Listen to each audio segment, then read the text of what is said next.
لہذا اللہ رب العزت ان دونوں سے مخاطب ہے، ان قریب ہم فارغ ہوں گے تمہارے لیے اے دو بھاری جماعتوں، دو بھاری گروہ، انسانوں اور جنوں۔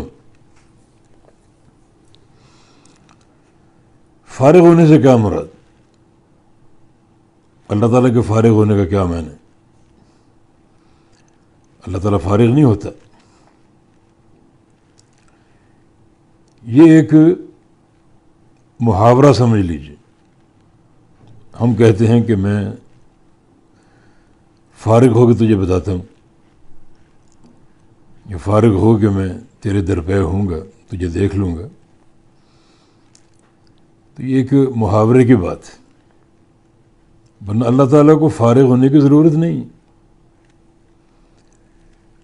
اللہ رب العزت اس بات پر قادر ہے کہ آن واحد میں، وقت واحد میں سارے کام انجام دے لے۔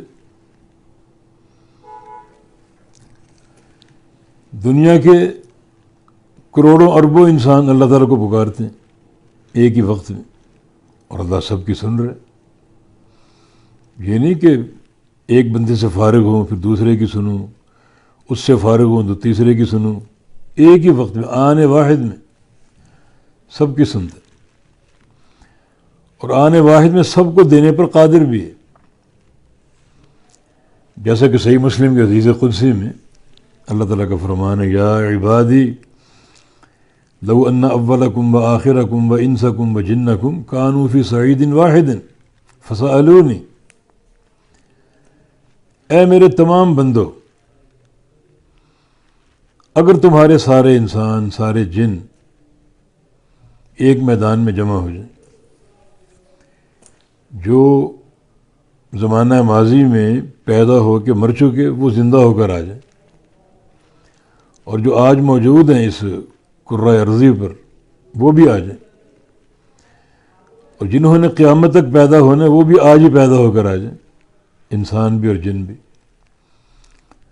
اور سارے اکٹھے مجھ سے مانگیں، یہ نہیں کہ باری لگائیں، اکٹھے ایک ہی وقت میں مانگیں،